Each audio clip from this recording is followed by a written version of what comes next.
Një prej situatave më të bujshme të ditëve të fundit, e cila ka ngjallur frikë te qytetarët në rang vendi për cilësinë e produkteve që konsumojnë, është edhe rasti i luleshtrydhes me pesticide të importuar nga Greqia. Në një intervistë për televizionin 6+1 Vlora, zëvendës ministri i bujqësisë Dimitër Kote sqaron konsumatorët se produktet që janë pjesë sot e tregut vendas janë tepër të sigurta sipas tij për të konsumuar. Kote thos se problematika e luleshtrydheve me pesticide lidhet me disa ngarkesa të importuara nga Greqia, ku sipas tij këto ngarkesa kishin në përbërjen e tyre luleshtrydhe, por me mbetje pesticidesh të lejuara për të përdorur te ky frut. Por përdorimi i këtyre lëndëve ishte në masë më të lartë se ç'lejohej dhe kjo gjë ka bërë sipas Kotes që ngarkesat të bllokoheshin dhe mos të lejohej që produkti të dilte në treg. Ne nga fermerët tanë, nga kontrollet që kemi bërë deri tani, produktet shqiptare janë shumë të sigurta dhe vazhdojnë që të qëndrojmë, pasi ne marrim shumë kampione dhe bëjmë shumë analiza.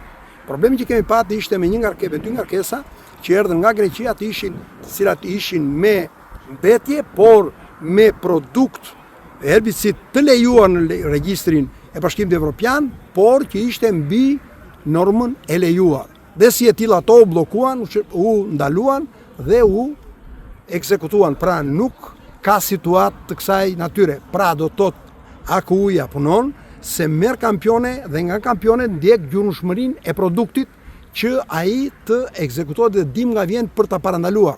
Pra trupa jonë është në punë, se të mos ishte në punë, nuk është se këto i zbuluan të tjerët dhe nuk i zbuluam ne.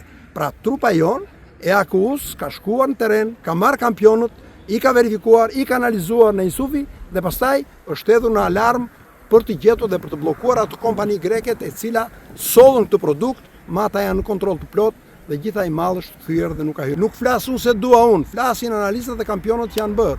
Duke komentuar edhe tregun e shitjes së frutës së luleshtrydhes, zëvendës ministri i bujqësisë Dimitër Kote thos se tregu vendas ka patur një prodhim të bollshëm.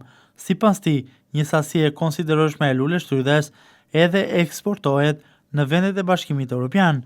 Kote tregon se kaprishot e motit kanë sjellë çekuilibrim te kultivuesit. Të sqaroj një gjë, luleshtrydhja në vendin tonë, ne jemi një nga vendet që deri tani kemi eksportuar rreth 1400-1500 tonë në Bashkimin Evropian. Deri tani fermerët kanë një sasi rreth 50% të prodhimit të pritshëm në fazën që po vjelin deri tani.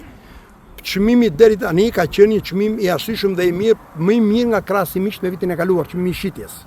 Ishte një situatë pak e vështirë që kaluan dy momente, këto janë kapriçot e kohës, pati një ngritje të temperaturës që u poq shumë luleshtrydhja para kohës sepse ishte një temperaturë e parakohshme dhe një periudhë tani e lagështisë dhe uljes temperaturës. Kjo bëri që të tronditet herën e parë të kemi super prodhim dhe fazën e dytë të kemi një situatë të tillë ku ajo luleshtrydhja është një frut i cili shumë delikat dhe njolloset dhe krijon probleme pra zbutje të frutit.